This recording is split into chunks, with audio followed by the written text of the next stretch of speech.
हम लोग वृत्ताकार धारावाही कुंडली के अक्ष पर चुंबकीय क्षेत्र ज्ञात करना सीखेंगे।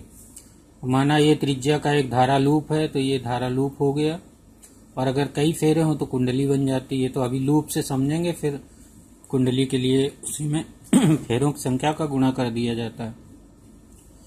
इसकी अक्ष पर O से x दूरी पर एक बिंदु P है, तो ये हो गई इसकी अक्ष, और O से x दूरी पर एक बिंदु P ये हो गया, जिस पर चुंबकीय क्षेत्र ज्ञात करना है। तो अब लूप के अल्पांश dl के कारण, ये जो AB लिया गया है अल्पांश, जिसकी लंबाई dl है, इस अल्पांश के कारण बिंदु P पर चुंबकीय क्षेत्र बायो-सेवर्ट नियम के अनुसार dV बराबर μ0/4π I dl sin θ/r² होगा, और जो dV की दिशा होगी वो अल्पांश को P से मिलाने वाली रेखा के लंबवत होगी।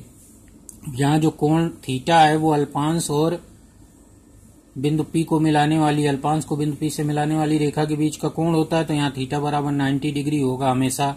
क्योंकि अगर ज्यादा समझना है तो इसको अल्पांश को हम अगर यहाँ पर लें, तो यहाँ पर लेने पर अगर हम इसको मिलाएंगे तो ये रेखा और ये अल्पांश हमेशा लंबवत रहेंगे, तो इसलिए थीटा हमेशा 90 डिग्री लिया जाता है। अब तो साइन 91 होता है, तो dV बराबर हो जाएगा μ0/4π I dl r²। अब यदि लूप के दो अल्पांश जो एक दूसरे के विपरीत हों लिए जाएं, जैसे कि AB के विपरीत A'-B' अल्पांश है, तो इसके कारण भी P पर चुंबकीय क्षेत्र उतना ही होगा जितना AB अल्पांश के कारण था। तो इसकी दिशा इस A'-P के लंबवत होगी, अर्थात इस डायरेक्शन में होगी। जैसे इसके कारण चुंबकीय क्षेत्र इधर को था लंबवत, वैसे इसके कारण लंबवत होगा। अब यदि ये मान लें कि कोण APO बराबर फाई, ये फाई ले लें, तो इस अक्ष के लंबवत दिशा में अगर हम इधर की ओर लंब खींचें तो ये कोण फाई बन जाएगा, क्योंकि ये रेखा और ये रेखा लंबवत है, तो पूरा 90 डिग्री, और ये लंबवत है, तो यहाँ पर इसको अगर फाई एंगल घुमा दिया जाए तो ये वाला इधर आ जाएगा, तो यहाँ पर ये फाई एंगल बन जाएगा, तो दोनों के बीच का फाई एंगल हो जाएगा। इसी तरह इधर हो जाएगा। तो अब P पर हम देखें, यहाँ पर P पर dV का जो इधर की ओर घटक होगा, यानी अक्ष के ठीक लंबवत घटक dV cos फाई होगा। इसी तरह से इस dV का जो इधर की ओर घटक होगा वो dV cos फाई होगा, और अक्ष के अनुदिश घटक हो जाएंगे इसका dV sin फाई, इसका भी dV sin फाई, तो दो घटक इधर की ओर।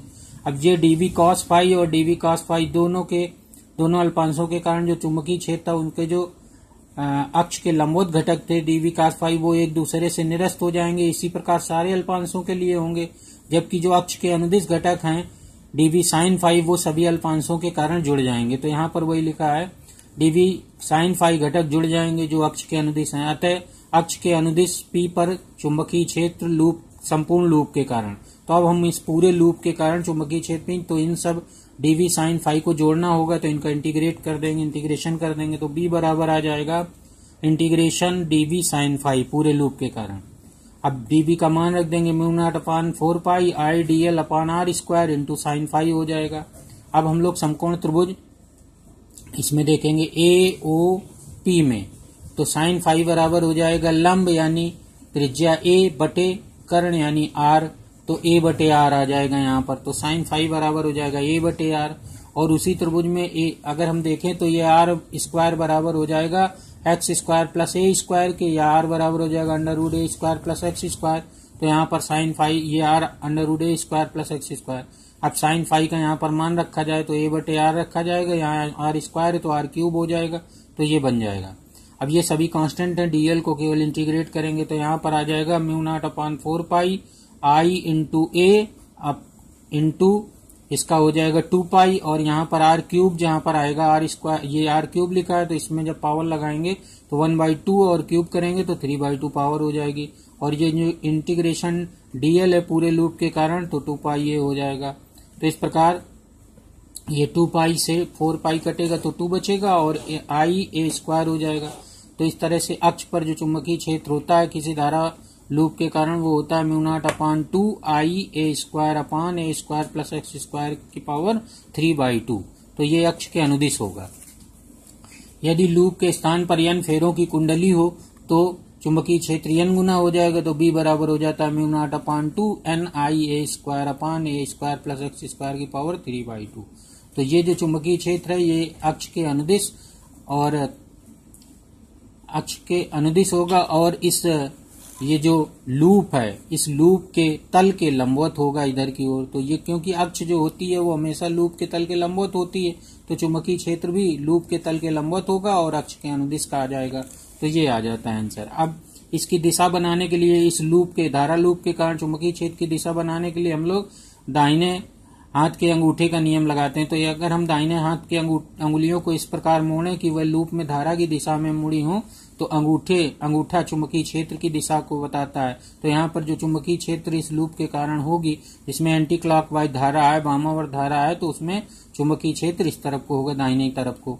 तो यहाँ पर लूप के केंद्र के पास में जो क्षेत्र होता है वहां पर जो चुंबकीय क्षेत्र होता है वो लगभग एक समान होता है। तो इस एरिया में एक समान चुंबकीय क्षेत्र होगा और यहाँ पर थोड़ा परिवर्तन असमान हो जाता है क्योंकि बल रेखाएं थोड़ा मुड़ जाती हैं।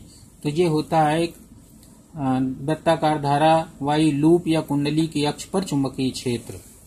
B बराबर म्यू नॉट अपान 2 NIA² अपान A² प्लस x²।